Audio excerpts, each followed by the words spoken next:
Hello everybody, James here. It's Ask Dutch Anything, episode 84, and we're going to do the quick intro and we're going to get straight into it. The email to email this show in for Ask Dutch Anything we do every single Sunday is questionsfordutch@gmail.com. That is questionsfordutch@gmail.com. The best questions will make it into a future format to hopefully be asked of the Dirty Dutchman himself, and we're straight into it here from Chad from Omaha, Nebraska. My question is, was there a wrestler or wrestlers you thought TNA should have pushed more, but they wouldn't do it? Enjoy the show, thanks. You know, it goes back quite a number of years. That goes back almost, well, more than 20 years, and like 15 to 20 years is when it goes back. And when I think back on that time, hard to condense it all in just one question. But I think two guys come to mind that we should have pushed more and stronger. And one of them was James Storm. James Storm he was a wrestling fan from Nashville. And he told me one time he used to come down to Nashville when he was a kid. And he was my biggest fan. He said he came to see me more than anything else. So, and he wanted to get into wrestling. And I guess he was telling me that I'm probably the reason that he got into wrestling. But he got in, and he some guys can get into the business like James and understand it from day one. You got to go out there, you got to do the work, but you got to talk the walk. And he could. And he would get in that ring, and he was always doing things. I saw him one night, he was riding a little toy tractor to the ring, which looked so stupid and so outlandish that I loved it. I mean, there's a grown man riding a little toy tractor like he would get at Christmas down the ramp to the ring. So, but he knew how to get himself over. And I think he did well. I wish we'd have pushed him more. And he had a partner one time, Chris Harris, which I saw. I forgot the name of that team, but I saw America's Most Wanted. Yeah, America's Most Wanted. But I didn't see a lot in that team because, you know, James was a part of it. And who was the other partner? Yeah, Chris Harris. Hey, they were like multi-time tag champions. They were pretty much like TNA's like tag team franchise players for the first few years. They were over, but I think when we pulled James away or separated them, I think James got over more, and I think the other guy just kind of got lost in the shuffle, and that happens. So the other guy that I'm thinking of that we should have pushed more, and I think had we just went a little bit longer, he would have been almost the top babyface, even over AJ Styles, or not over, but at least equal to him, would be Monty Brown. Monty Brown, what a tremendous athlete he was. What a good guy to work with. He was very athletic, former pro football player, and he knew how to talk. He knew how to, he kind of like, and what I'm saying is some guys are naturals at getting over. They go out and they get themselves over to the people, and they're friendly, and they're talking their whatever they talk to, and they've done this for years and years and years, just in the dressing room a lot of times. But now they try it out in the crowd, it works. So the two guys I think we should have pushed more in TNA would be James Storm and Monty Brown. Is my answer. I'm just looking at the roster for 2004. I always forget that Kid Cash was part of TNA. There are quite a few people who were just randomly in there. Leilani Kai was there. Who's that? Leilani Kai was in TNA in 2004. Here's another one. Umaga, when he was ECMO. He was in TNA in 2004 as well. There's some names that you just forget were in the company at the time. Well, I don't know who they called to get booked. They didn't call me. I guess they called Jeff. Or they called Vince. But are they called, or they may have called Dixie? I don't know. So, but my time within TNA, I've explained it, you know, that's kind of stayed out of the daily flow of it, to not get caught up in it. But I don't know who they called. I guess they called Jeff. Amazing Red. Do you remember Amazing Red? I do. Good talent. but no personality. Is what I'm saying. He could do all the moves. Nobody could actually do the moves better, or he could do them just as good as the best of them. But how are you going to present him backstage when he had to talk? Yeah, I guess you're right. I mean, because he was one of the TNA original X Division guys who put them on the map, I guess, at that point. Yeah. And he was only there from 2002 to 2004. He seemed to retire. He just retired for years, or just disappeared for years and years and years. And I think he's back wrestling now. But yeah, I think when I saw him, he always reminded me. He could do all the moves, but he always struck me as really indie. He had the baggy pants and the whole bit. Well, what I heard him try to do an interview, and I says if we have him do an interview, that's going to hurt him more than help him, unless he has a partner with him that can do the talking or a manager. And I think when you put him in the ring, you can rest assured you're going to have a presentable TV match. But putting him on for an interview, I think the people, they would get a negative version of him. I'll give you just one more name, Sonny Siaki, if you remember him. He was sort of almost a bit of a miniature version of The Rock, or trying to be. You remember him? That's another thing. He couldn't talk. Or to me, now I'm not saying, what if he sends in an interview and he's talking at his butt? So, blah, blah, blah. It's great. But I'm saying here, yeah, I think sometimes the guys can do it in the ring, and that's all they train for. And some guys just train for doing the interviews. So if you can put both of them together, you got a package. If you only have one and you don't have the other, there's not much of a package. I'm just looking at another young up-and-comer in TNA 2004, Larry Zbyszko. Oh, yeah. Should have pushed into the title. He'll never make it. Diamond Dallas Page was also in TNA in 2004, if he believes. Who was that? Diamond Dallas Page was. Yeah, he came in a couple of times. Yeah. And, of course, Randy Savage, which I think we talked about actually once as well. Right, we'll move on. The Clam says, hello, James and Dutch. Hope you're both doing well. I'm wondering if Dutch has any stories or memories about working in Chicago. I can't imagine Dutch would have much good to say about my wonderful city, but if there might be one area he couldn't hate on, it would be the Chicago wrestling fans. We are a passionate group, love and respect as always. So, you've mentioned Chicago before as one of the outlier towns like Houston and Detroit, where there wasn't a territory, but they'd have regular cards. And St. Louis as well. So why did you ever make it to Chicago? Oh, yeah, I made it. In the territory days, not with WWE? No, I didn't. I made it with WCW, I think. Yeah. And the territory days would mean I would have to work for a Chicago office or just book myself there independently. I didn't do that. But we used to go to Chicago, and that crowd is weird. Forget about trying to understand the Chicago crowd, because you can't. I would go to the ring, and from Wichita, Texas, dirty Dutch Mantell. I said, come on, I deserve a little better than that. But the hard crowd to work in front of. And if you're not over, forget it. It's just another match.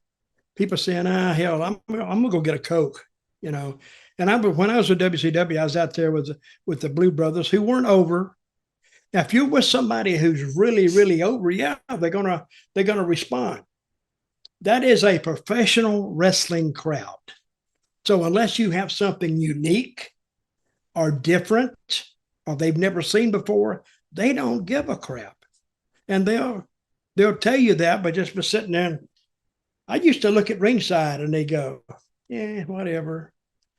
One guy wanted to carry on just a conversation with me out there. Chicago was weird. It's a weird city to me. Even the airport's kind of weird.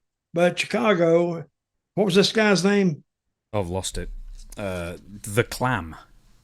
The Clam. It's even got weird names in Chicago, man. Yeah, you had the Clam from Chicago. Yeah, I'm agreeing with you. No, doing Chicago on my list is not one of my happiest bookings. It's funny you say that, because Steve Austin said that, was it Rosemont Horizon?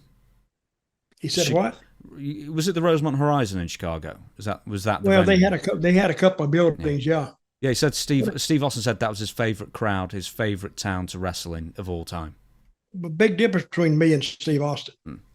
He was over, and me and the Blue Brothers weren't. So when he go out there, yeah, that people would respond to him because they pushed him like he got pushed to the moon.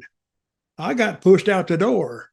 So well, we could put on a match, and so the people couldn't say they got robbed, but they didn't get into it. Okay, then, right. So when you with the Blues Brothers and you said, hey, they weren't over, we were opening card kind of thing. What was the easiest town for you then? Who would react to you every time when you were with the with Ron and Don? Well, we were in those towns so rare. Now, if you went to a town that you didn't go to often, yeah, the people would be up because it was new to them, and they wanted to go out there and they want to have a good time, and and if the crowd was good, I would always add a little more at the end of it and tell them that was the worst crowd I've ever been in front of, and I would get them wound up right before we'd leave. But I can't think of any of the towns that we made in WCW that was really for me, that was really on top of you. Okay, next question. George says, good day, Dutch and James. I was wondering how many times you were in a match, Dutch, and the finish was changed and the winner was supposed to be the loser. Did it ever happen to you when you were going over and ended up actually losing, and does that happen very often? My old friend George. George, I think I covered this. Didn't I cover this last week or 2 weeks ago? Yeah, you gave us a story with Jack Swagger and Cesaro, and they said that they changed the match on you during the bout. So that's one. Did you ever find yourself losing a match you were supposed to win, or vice versa? I don't think so. When I was actually wrestling, yeah, maybe even due to injury or something. I don't think so. But if it had have happened, I just wouldn't do it. I just if the guy wouldn't let me beat him, I just beat him up, just punish him. And I said, I'd teach you to pay that booker off back there. How about you give him $100? No, but it happened with, like I said, me and Jack and Cesaro against the Usos, and we was in a 4-way deal. I've already covered that. But it's usually not changed. And it was only changed. I don't even know why it was changed that day, because we weren't really on the pay-per-view. We were like the starting match. Yeah.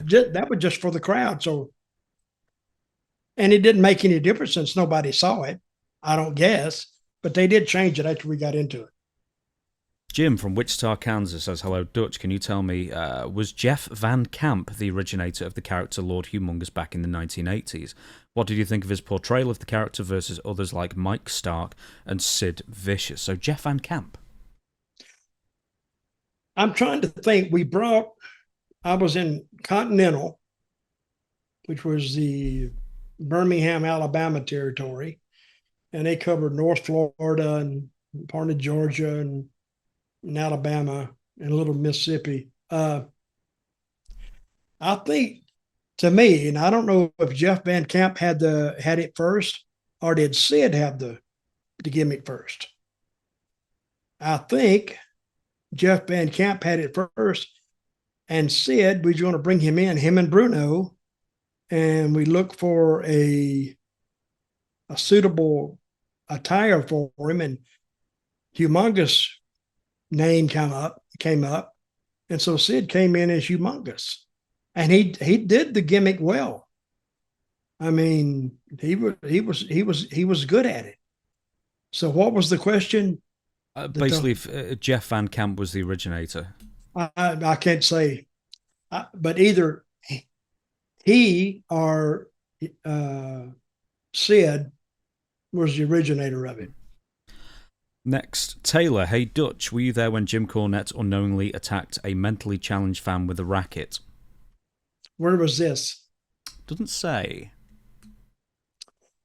I think I barely remember, or faintly remember, Cornette beating the hell out of somebody with a racket, and I think he was in the Mid-Atlantic territory, the Charlotte territory, as we call it, the Carolinas and Virginia.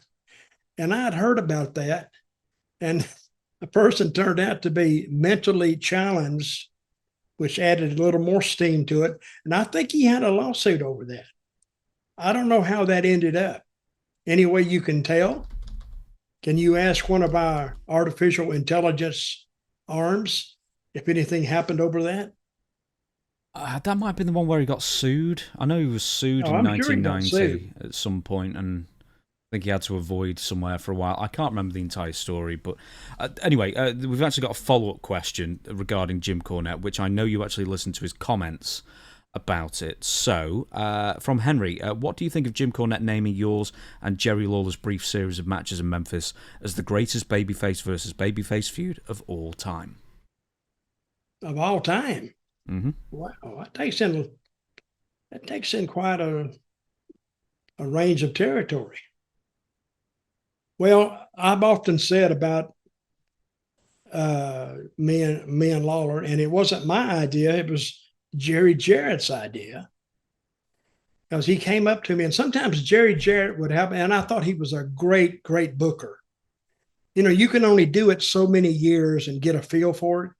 But this is when Jerry was peaking out. So we went through 81, and this is 40 some odd years ago. And the territory was in good shape. And then Jerry Jarrett came up to me one day at Memphis TV, and I was getting ready to do an interview. And he says, listen, I want you to bring the Funk's name in this, Dory and Terry, Harley Race, Ric Flair. And at the end, I want you to say Jerry Lawler. These were the people that were interested in my, I guess, Southern title or I didn't know even which one it was. But he said, at the end, say even Jerry Lawler, who was out at the time with an injury, that he's even inquired about challenging me. And I heard the studio audience, they sat up because now there's something that they recognize there. That the match between Dutch and Jerry Lawler could happen. All they got to do is book it. And finally, I started the deal with Lawler, and we were. Now, this is the only time I've ever really seen this. It's two baby faces, two good guys. Because Lawler had been a heel once. I had been a heel once. And we still, even as baby faces, we would still cheat to get back at the heels because they had more heat than we had. And I remember it was the longest, shortest angle I've ever been involved in. I think in 6 weeks, I worked with him maybe 3 times, maybe 4. But I do remember that when I worked with Lawler, we had a sellout. Now, the sellout in Memphis is 11,000 seats. And you do a 90-minute show on Saturday, and all of a sudden it turns into selling 11,000 tickets on Monday night. There's something there. And then we were a week late on the other towns. Then a week later, we would go to Louisville. It sold out. Evansville sold out. Nashville sold out. And the thing about it, when we get into the ring, now we're asking the people who they want. Because when they introduce me, you hear the response. When they hear Lawler, you hear the response. And I think Lawler got a little pissed at me in Memphis one night because my reaction was almost the same as his. But I was thinking that he's the town babyface. He's the Elvis Presley of Memphis. So he should have been way above me. And we went to Louisville, and I think it was kind of split. Evansville was split. And went to Nashville, where I spent a year before I went to Memphis. I was 80% babyface. Lawler was the heel. So it was hard to figure out what to do. But we just went out there and had hard-hitting matches. I would cheat, kick him. He would do the same thing to me. And that's what it turned into. But yeah, it was an angle that I'll never forget. I don't think the people will forget it. And I enjoyed it. Lawler was a guy that, he could do anything. And you know how much preparation I put into the match before we went to the ring? About 0. Because we'd call it all in the ring. You don't see that today. So we would go in there, and what we would do, we would just play off the reactions of the people. They wanted us to go one way, we'd go that way. They wanted us to go another, we'd go that way. If he did something, got a big pop, now I'm coming back, I'm doing something. So we would listen to them. Now, I don't know how much the guys do that today because they like to choreograph and rehearse everything. Me and Lawler rehearse nothing except, and we didn't even rehearse the finish. We just did what the finish was and got out of there. I'm reclining now, so I'm going to have to move the microphone. Do you take... I'm sure you take it as a compliment, of course, Jim Cornette saying it was the greatest babyface versus babyface feud he ever saw. Do you remember any babyface versus babyface feuds that you saw that really grabbed you? Well, the one that I would pay more attention to was Lawler and Dundee. And that was the same as Memphis. But I don't remember anywhere else because a lot of places, in other places, if they had two baby faces going at each other, just going for a title, you would confuse the people because I didn't know the background of these. Say they did it in Mid-Atlantic with, say, Mr. An old-time favorite babyface and a younger babyface. I think you would split the crowd. I mean, and I don't think the response would have been as good. But me and Lawler, we told a great story. We made it believable. And Jerry Jarrett loved when we would argue. I'd go out there and Lawler say something. I said, no, wait a minute. And it was almost like we treated it like a real argument. Of course, a lot of mine was a shoot and a lot of his was a shoot. So that I could say, oh, he did this, and he knows he's done it, but the people didn't know about it. Now he tried to, and he said, well, let me tell you this, what you did, and then something else. And it seemed real, realistic, believable, and that's what the people bought into. Well, that was my point. Why did it work with you and Jerry or Bill and Jerry when it often doesn't work with other babyface versus babyface, matches or feuds? What's the difference between what you did and what other people do? Chemistry. That's all I can say. It was chemistry, and they believe. I've had people come up to me, or even not come up to me now. I don't go anywhere now, but they would write me emails and said they actually believed it. They believed that we really didn't like each other. And when they came to the matches, that's what they were going to see. Two guys who didn't like each other, and they're going to see how it was going to end up. Because, again, the story was so strong. And when you sit down, say the first time, you've never seen this match before. You don't know where it's going, who's going to win, what's going to happen. That's the beauty of wrestling. Now, when wrestling gets old, if we'd have kept on and on and on with it, the novelty wears off again, and now we got to come up with a different slant on it. But once we had those first couple of matches, and we went around what we call going around the loop, it would go to Memphis, then to Louisville, then to Evansville, then to Nashville, and then to Lexington, Kentucky. And what a hellacious wrestling town that was, because the building seated 20-something thousand people because the University of Kentucky basketball. We were in Rupp Arena, which is a famous arena for basketball fans. We didn't use all of it, but we did use half of it because they had a big curtain. They could section off half of it, but it was packed. And you would probably get 11,000 people in there too. So if you have 11,000 house in Memphis and 11,000 house in Lexington the same week, you'd have a hell of a week. Next question. Bill says, when I was a kid in the early 80s, I was a huge Ricky Steamboat fan and wrote to him a few times and never heard anything back. That soured me on Steamboat and I stopped being a fan. Was it common for wrestlers to not reply to fans back then, or was it how Steamboat actually was? What's this guy's name? Bill. Well, Bill, let me tell you, back in those days, you weren't the only one writing letters to wrestlers. Now they can write letters on email that gets to the guy, but whether he reads them or not, you don't know. But I'm saying that he has more things to do in his week than to just answer fan mail. And it wasn't a reflection upon you that he didn't answer your mail. He didn't have time. I bet Ricky Steamboat, at the peak of his popularity in the Carolinas, probably got at least 500 to 700 letters a week.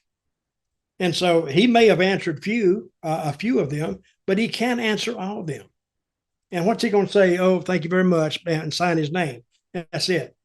That might have made you more mad than not responding to you at all. But I'm saying, I don't think Ricky Steamboat had the time nor the energy to sit down and write back to 500 people a week. I'm sure he got that much. Did you get a lot of fan mail when you were in Memphis? Did the TV studio get flooded with letters from fans? Sometimes, according to what you did. But I used to go and I'd get, like, I don't know, I'd get 15 pieces of mail, 20 sometimes. But they all said the same thing, is what I'm saying. And sometimes I responded to a few of them, sometimes I didn't. And all the TV stations got money. They got mail, all of them that carried the tape. You would always have, they were coming in all the time. This is Lexington, Kentucky. Here's your mail, or Nashville, or Louisville, or whatever. And sometimes the wrestling office would get mail. But that was how we would decide that, that the people were following you. Next question from Britt. Hey guys, since the Unreal episode, this is WWE Unreal, that's sort of supposed, unscripted behind the scenes things with WWE, that showed the interaction with Abyss and Bruce Prichard backstage. There's been a few comments made on different podcasts about Bruce, mostly in a negative light.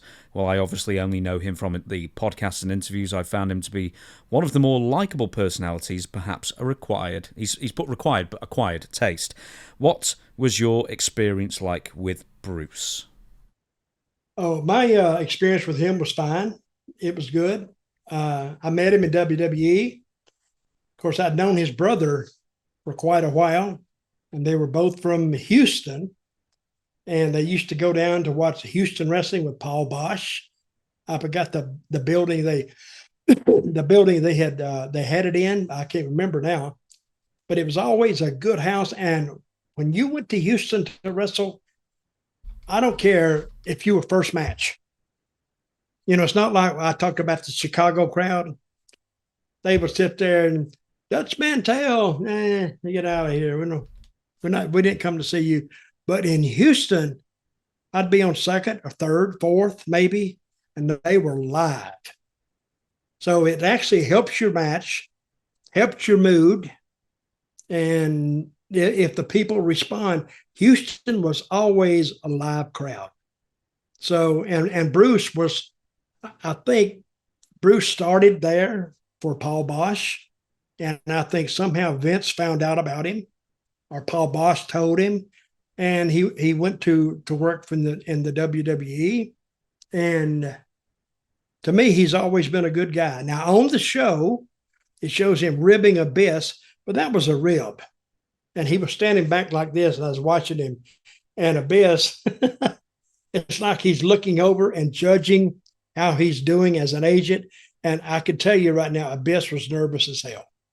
He's nervous anyway. Even if there's nobody around watching him, he does care about this business, and he cares about the presentation that it's making.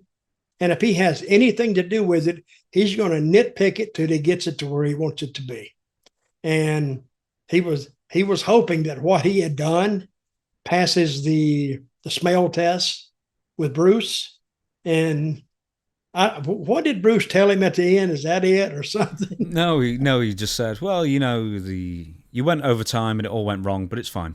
It's fine. Oh, yeah. That's like saying, I don't worry about it. And if you tell him not to worry about it, guess what he's going to do? Worry about it. Yeah. Absolutely. So I got a big kick out of that. And why else would they film Bruce standing there and messing with him? Because I've seen that 100 times with the Abyss. Good guy, though. Really good guy. It was the Sam Houston Coliseum, I think.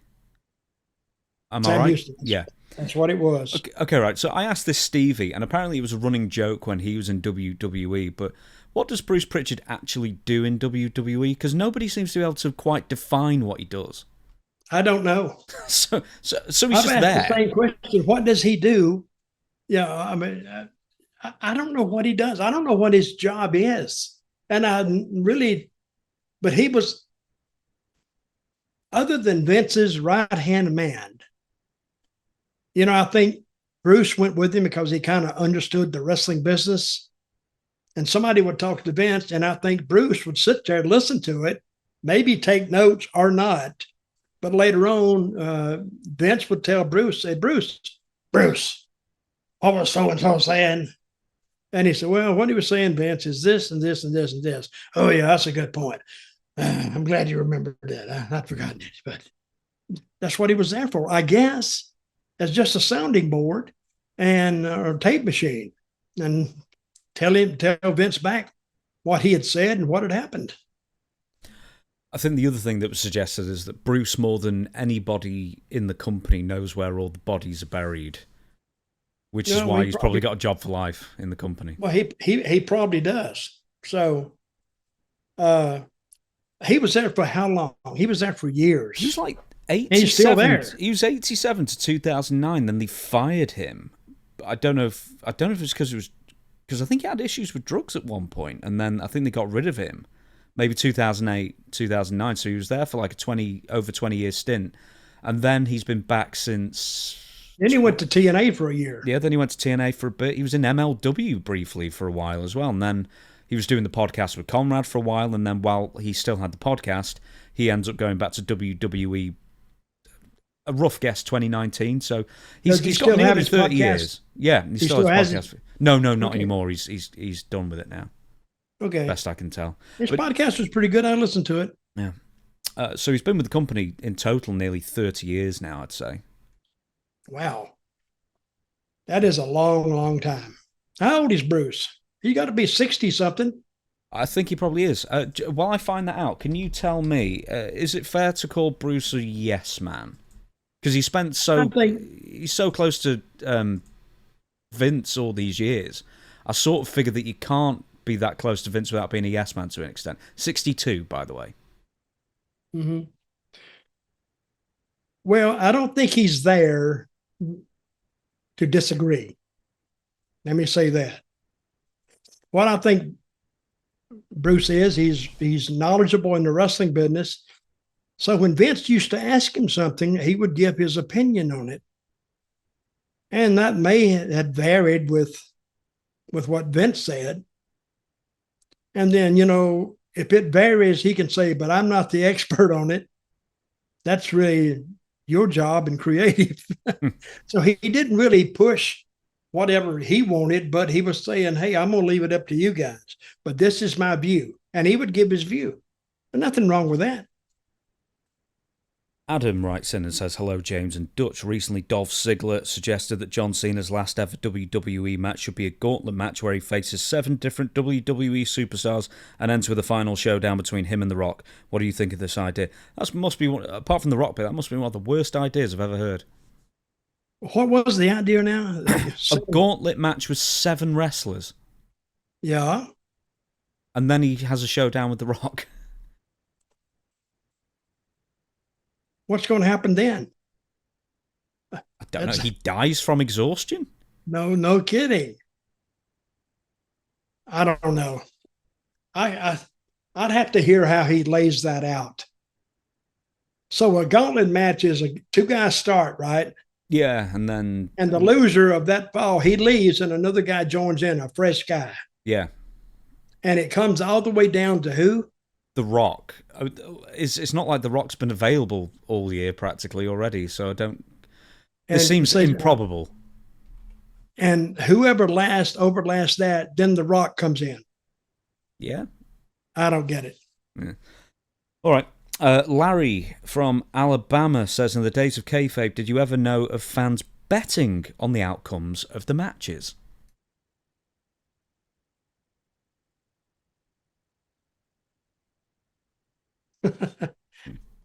Well, maybe I have. Maybe I haven't, but I may have given a few tips along the way. I don't know. Oh, really? Maybe. Mm-hmm. And I can't divulge my associates, but there were a few people who used to bet on the matches, and they would actually bet pretty wisely. So, what do you? A guy would come up to me, this unknown guy, and said, "Who you got?" And so and so and so and so. And I say, "Well, you don't really need to know, but for the record," and I tell him a name. Well, we did it about twice, I think, but I don't know if he was taking bets or not, but I think he was. But it was a town in Tennessee we'd make a few times. Mm. Was this Goulas? Is that bad? Is that bad? It doesn't matter. It's 50 years ago. It was just the Goulas territory. No, nobody would bet on a Goulas match. Well, no, I'm saying where you were at the Goulas territory. Was that what it was? Well, yeah, the Goulas, and then Memphis. It turned into the Jarrett territory.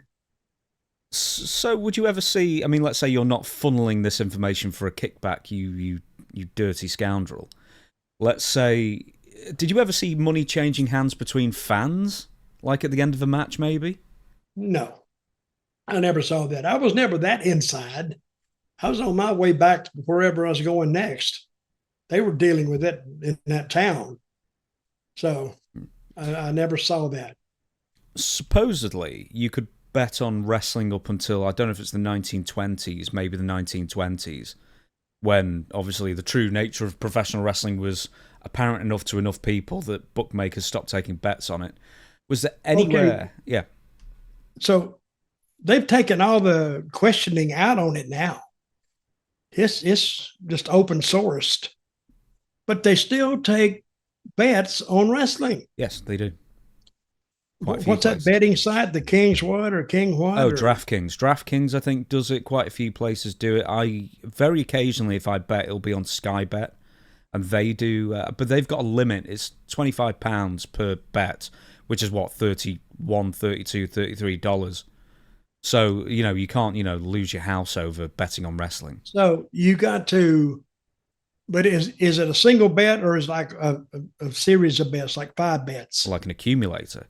Oh, no. No, it'll give you a few different options. It'll give you like all the different matches, and they'll give you odds. So it's like it's like anything else, yeah. Okay. But they just limit the amount you can put on, because obviously some unscrupulous type like you might know the results beforehand and then bet your money on it. Absolutely. Okay, as far as you know, even when you were starting out, would anyone ever take bets on pro wrestling? I'm not saying, like a bookmaker or anything like that. There were probably a few that I didn't. Listen, if you got betting in your blood, that's not going to stop just because you go to see something. They will bet on anything. They will say, I'm going to this concert. I'll bet you $10 that their first song is going to be this. Now, how would they know that? Unless they had somebody backstage. The guy said, I bet it's going to be this one. Then they'll bet. They can bet on anything. But I don't know how prevalent the betting was. I don't think it was much. But I guess it's better now because DraftKings, you can do it there or do it somewhere else. So, but the amount is limited, which is what it should be. Because they'll gamble away their life savings if you don't watch them. Next question from Bogdan. Hello, Mr. Dutch and Mr. James. I've been watching some early NWA TNA episodes, and there was one wrestler who caught my attention. It was Elix Skipper. I'd like to know what's Mr. Dutch's opinion on this guy and why TNA didn't try something bigger with him while he was with the company. Thank you all. What's this guy's name now? Bogdan. What? Bogdan, or whatever. Well, I don't know. I mean, it's why didn't such and such a player start at fullback for the Atlanta Falcons?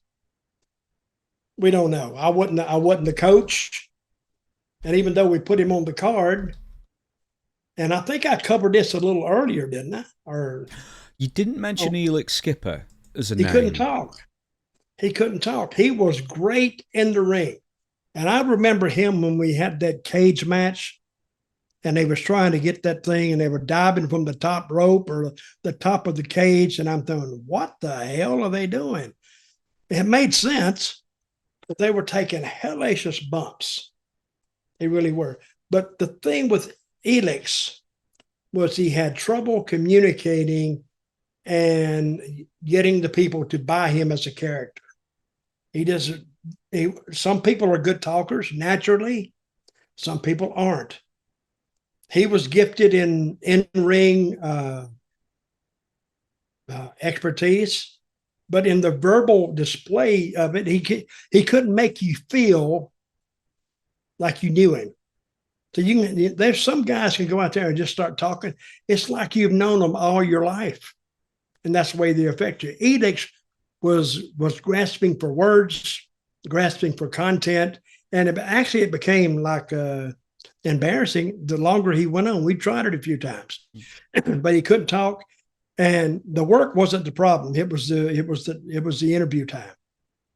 So he's known for, more than anything else, one single move, and you sort of alluded to it beforehand with the cage match in TNA. Everyone remembers this if they've ever seen it, even 20 plus years beyond. Yep. It's still one of the most extraordinary things. We might as well watch it. It's only a few seconds, so just one second while I tee it up.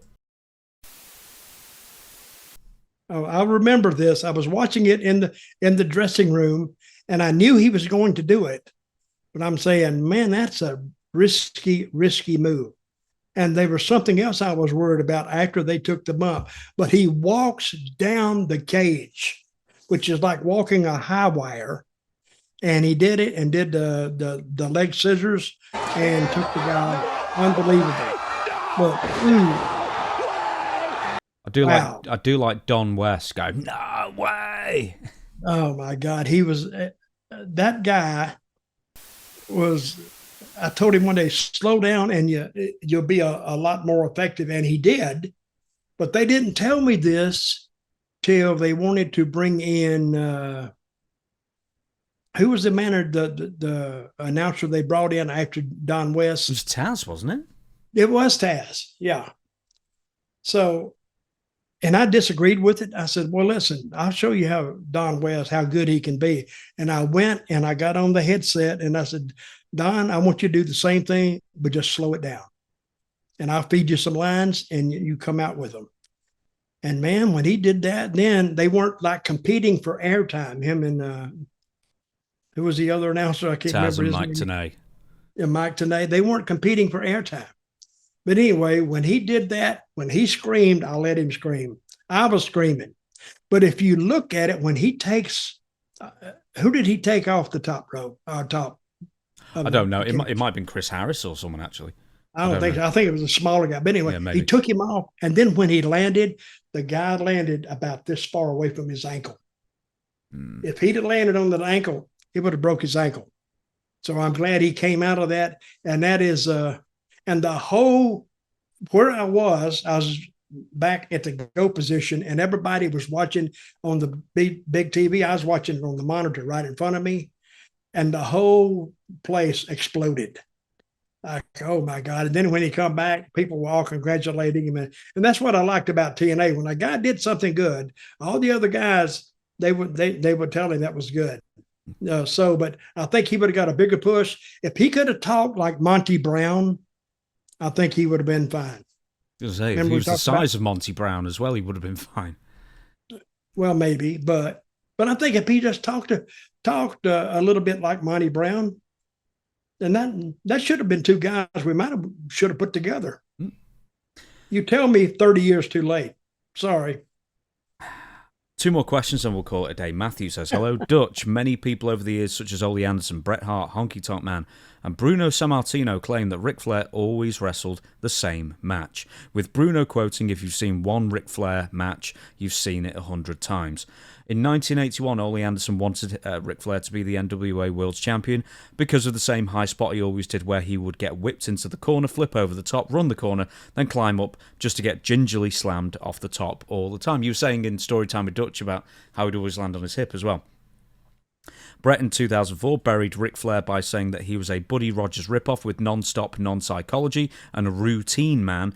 And in 2015 or 16, Sting recounted how Flair said to him he'd felt he'd rip off the people if he didn't do the same high spots in every match, with his reason being the same as Ray Stevens thought that when he did the corner bump. As exciting, as entertaining as Flair always was, do you personally think he always wrestled the same match, doing the same spot all the time? Well, the thing that I have with Ric Flair doing the same thing all the time, he was in one territory. He was in the Charlotte territory, and you only got so many towns that you can go to and do the same spot. In a year, he did that spot every town. And what if you were in a town every 2 weeks? You can't do that spot every 2 weeks. But I guess he did. So it became synonymous with Ric Flair. When they see the start of the spot, they knew how it was going to end up. And he kind of did wrestle the same match almost every time out, because I wrestled him in Florida a couple of times, and one match was just like the other match.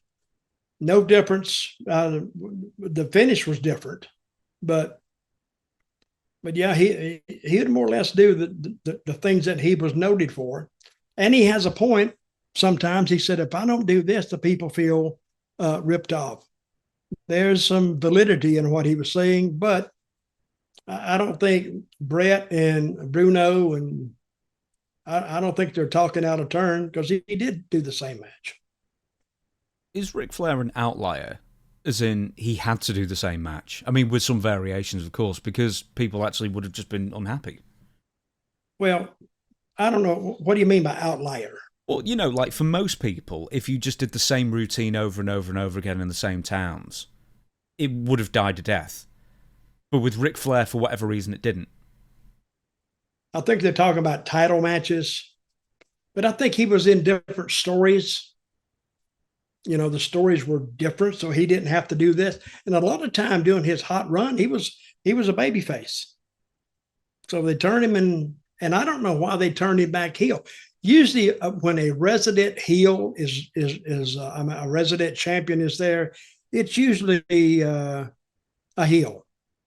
But when they turn Flair babyface, and I'm not that versed on when he was a babyface when he got the title, but he was synonymous with the Mid America. I think that's what they called it, Mid America title or Mid Atlantic title, our territory.